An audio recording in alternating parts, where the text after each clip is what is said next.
कि मैंने यहाँ तिरंगा झंडा उठवाया है, ये उठाया है। मैं ये कहना चाहता हूँ, अगर हम इस प्रांगण की देख रेख नहीं कर पाएंगे तो देश तो बहुत बड़ी चीज़ है। अगर इस प्रांगण में क्या चल रहा है क्या नहीं चल रहा है, पिलानी में अगर देखने लायक है तो ये भगत सिंह है। और मेरे को चाहिए वो बिरला टाटा यहाँ पे कोई भी कुछ करते होंगे, वो इस आम जनता के लिए कोई भला नहीं है उनके लिए।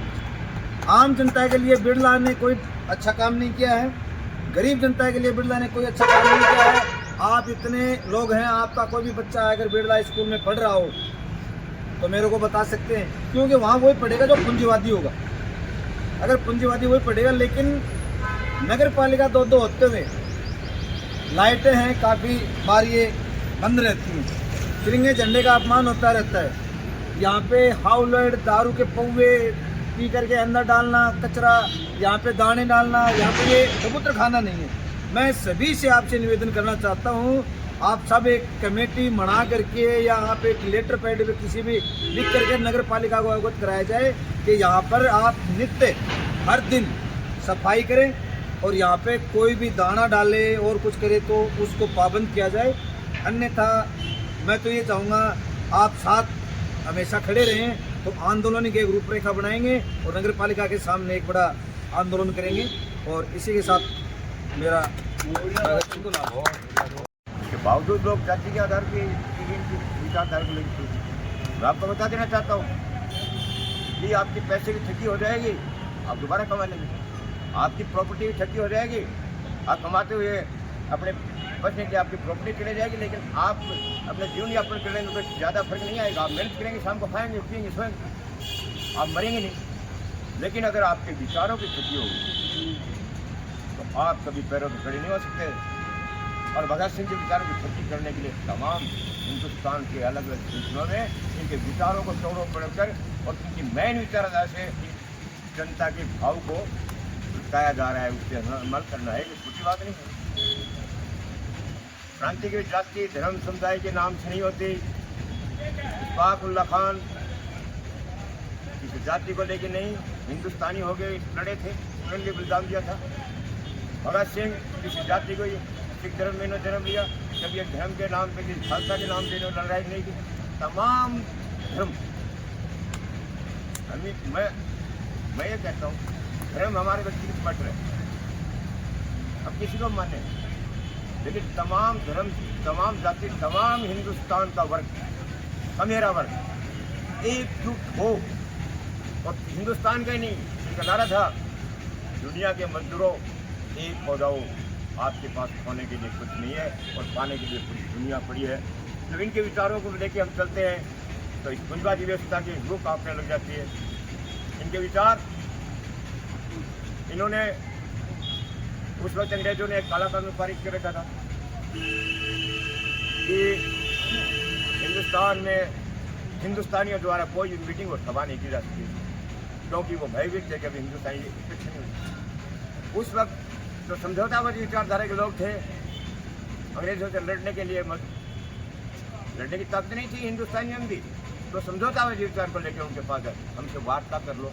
क्यों भाई, हमारे ही घर में हिंदुस्तान की सरहद में अंग्रेजों से वार्ता करने की हमें जरूरत क्या थी?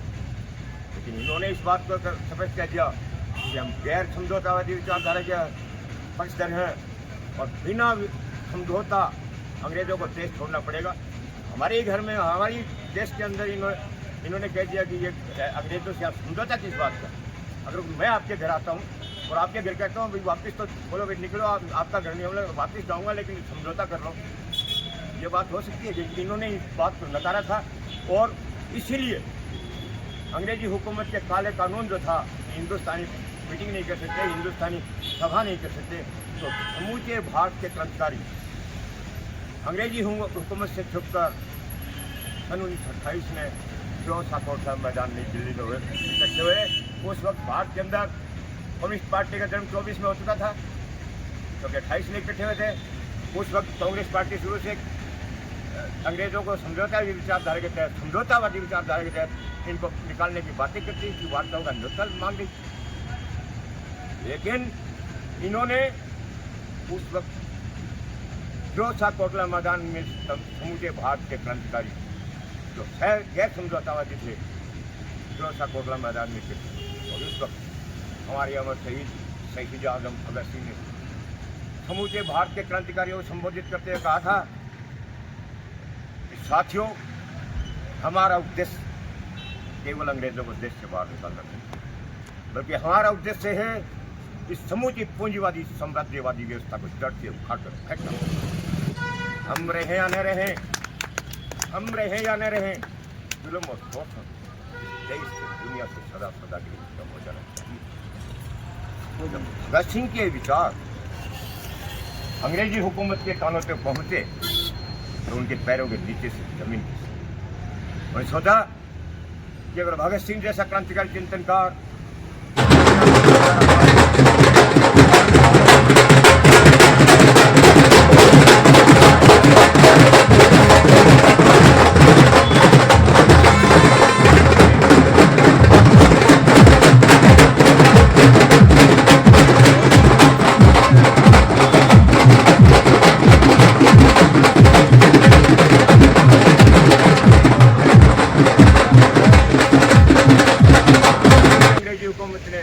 धोखाई हुई अंग्रेजी हुकूमत ने 23 मार्च 1921 को भगत सिंह को फांसी दी, लेकिन फांसी की सजा 24 मार्च की सुनाई दी थी।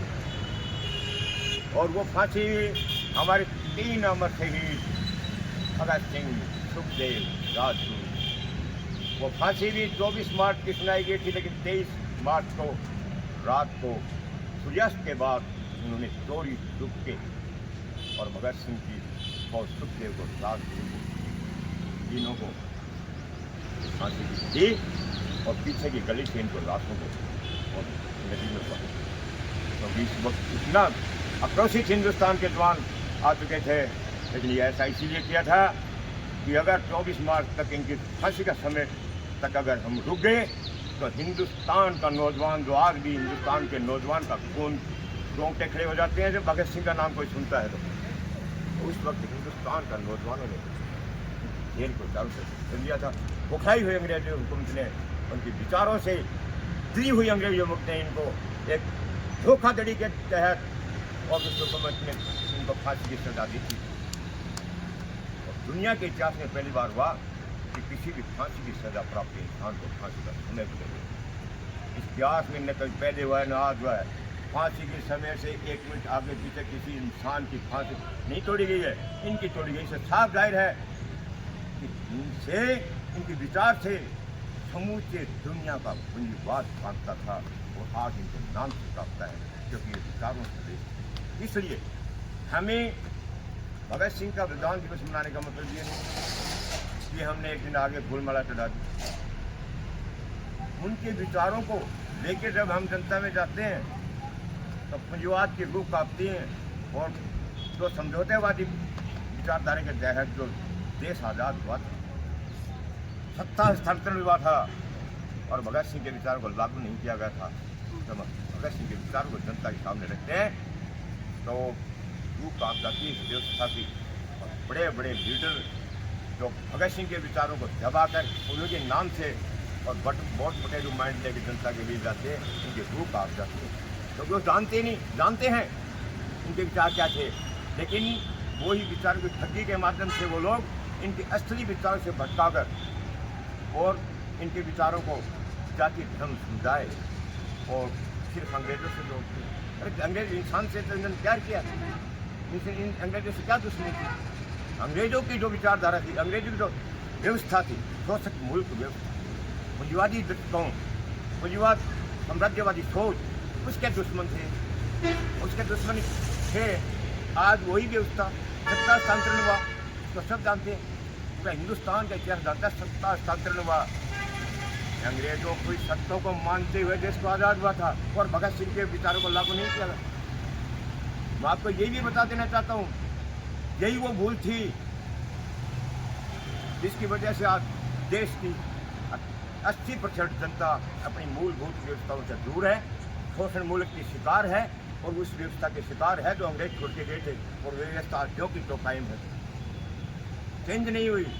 यदि इन्होंने साफ कहा था मैं चाहता हूँ मूलभूत परिवर्तन, चेंज द सिस्टम, तो सिस्टम चेंज नहीं हुआ।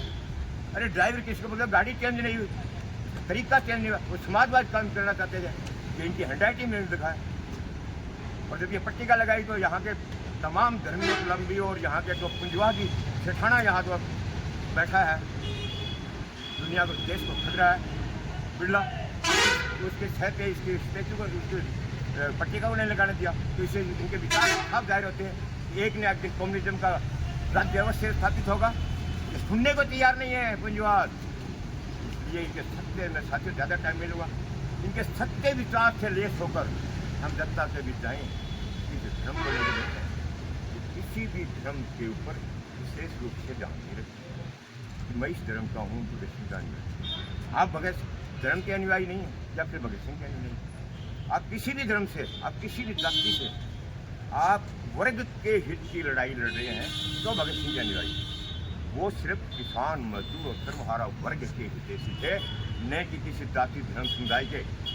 और उन चंद लोगों को वो दुश्मन थे जो जनता का शोषण कर रहे हैं, जो आज भी हिंदुस्तान में काबिज है। कॉर्पोरेट घराने 10वीं उन्हीं का इनसे दुश्मनी, उनके विचार से दुश्मनी थी। और आज कॉर्पोरेट के घरानों के छह के ऊपर ही आज हिंदुस्तान की सरकार जो लोग चला रहे हैं वो कॉर्पोरेट घरानों की मेहरबानी से चला रहे। नहीं तो देश के अंदर ही न तो सफेद छोड़ दिया था कि जब भी देश आज़ाद होगा, गैर समझौता हुआ कि देश छोड़ के तहत आज़ाद होगा और यहाँ मजदूर और किसान की सत्ता अवैध से कायम होगी। और ये उन्होंने पट्टिका में लिखा है। पट्टिका भी खटकी है, जब पट्टिका को कोई पढ़ता है, इनके विचार हैं, ये खटकती है पूंजीवाद को। तोड़ दिया मुक्ति को 4 बार 3 बार सॉरी। वो इसीलिए ये पट्टिका नहीं लगनी क्योंकि इनके सफल।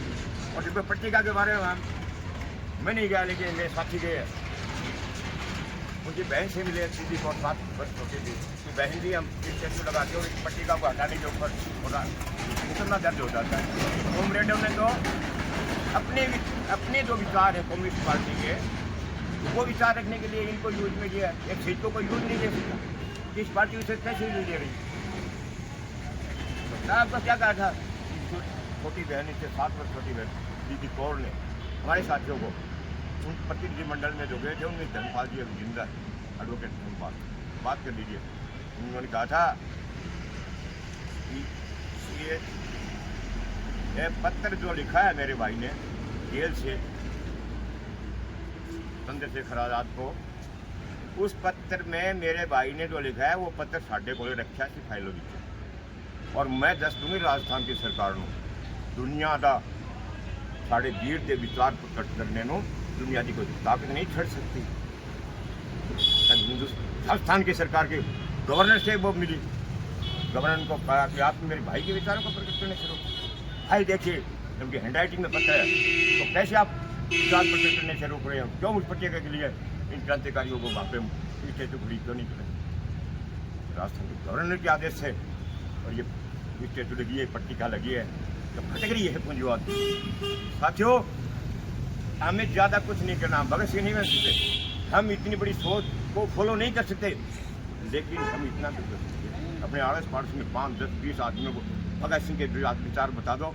और जब मैं बताता हूँ कि जब इनके विचार प्रकट हो जाएंगे तो तमाम पूंजीवाद हिंदुस्तान छोड़ के भाग जाएगा या समाजवाद को कायम करेगा और हिंदुस्तान में गरीब मजदूर की सत्ता को कायम करेगा, उसकी हिस्स करेगा, हाँ करेगा तो हिंदुस्तान में रहेगा। भाग जाएगा तो रहेगा नहीं कि उसके विचार ही नहीं मिलते। तो मैं कहता हूँ उनके विचारों को फैला दो, अपनी दीजिए ढूंढिए, ज़्यादा समय नहीं लूँगा। और इन्हीं शब्दों के साथ इनकलाब, इनकलाब,